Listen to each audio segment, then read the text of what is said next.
Tonight, Rhythms of the World presents a meeting of minds and musical styles from the Caribbean. Earlier this year, Sheikh Keane, the legendary poet and jazz trumpeter from St. Vincent, was invited to London by the dub poet Linton Kwesi Johnson to share the bill at the Ritzy in Brixton. They performed a combination of Sheikh's freeform jazz flugelhorn and the classic reggae rhythms of Linton's backing group, the Dennis Bovell Dub Band. Together, they represent over 40 years of Caribbean poetry and music.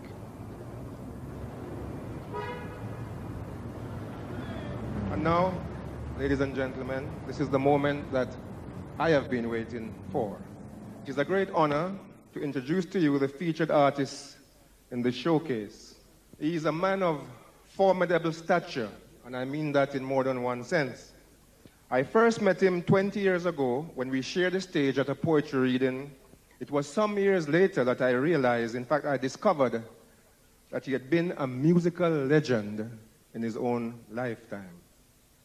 He has been a French teacher, an headmaster, an award-winning poet, a jazz innovator, and director of culture in his native St. Vincent. Would you please put your hand together and welcome Sheikh Keane.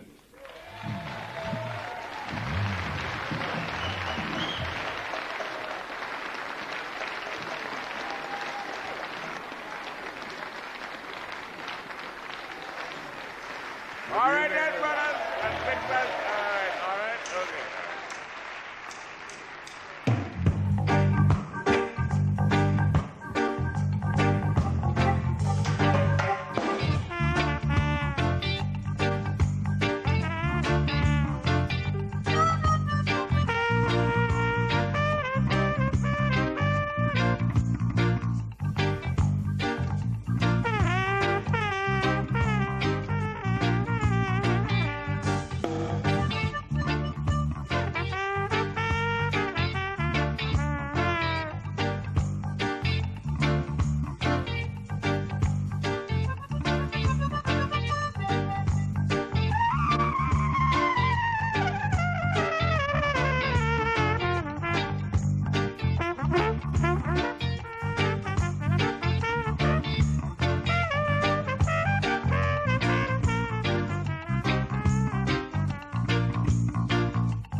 After the war, British West Indians were encouraged to come to the mother country with promises of work and a prosperous future.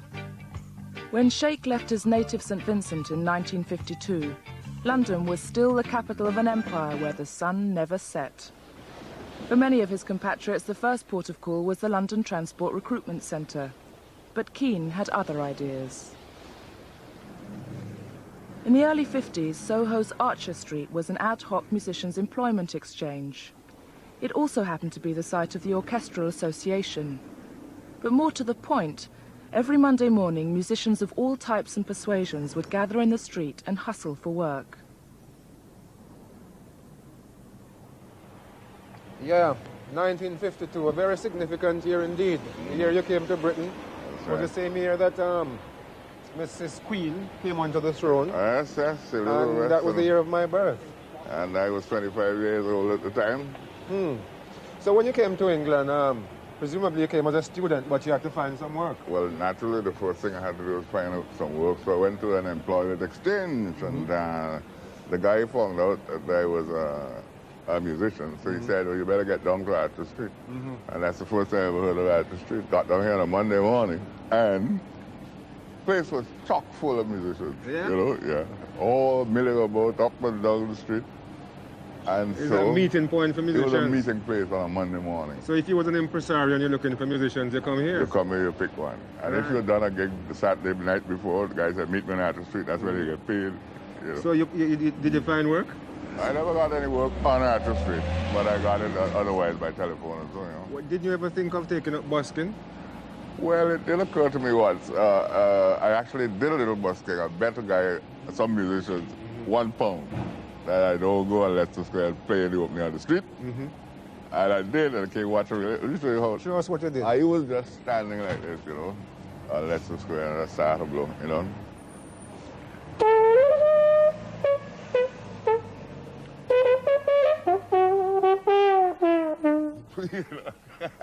Well, tell you.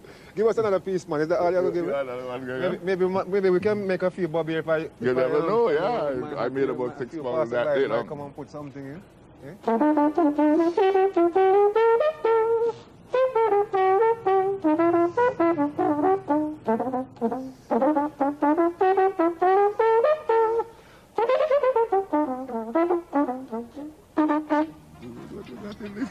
Boy, we would starve to death.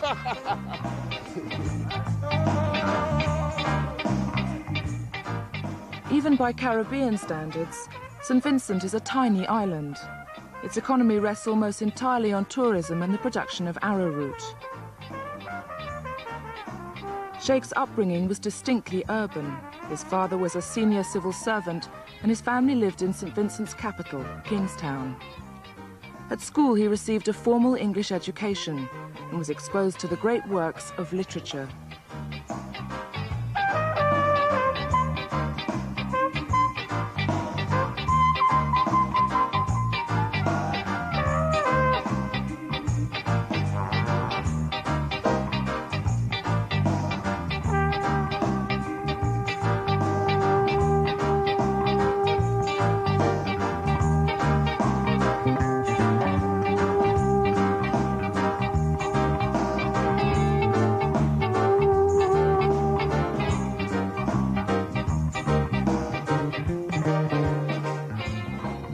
When Sheikh came to England in 1952, his departure was announced in the local St. Vincent press. Mr. Ellsworth McGranahan Keane, a teacher on the staff of the St. Vincent Grammar School, leaves Trinidad this evening in the steamship Columbia for England, where he will study for the BA Honours degree in English. A musician and poet, Mr. Keane published a book of poems in 1950.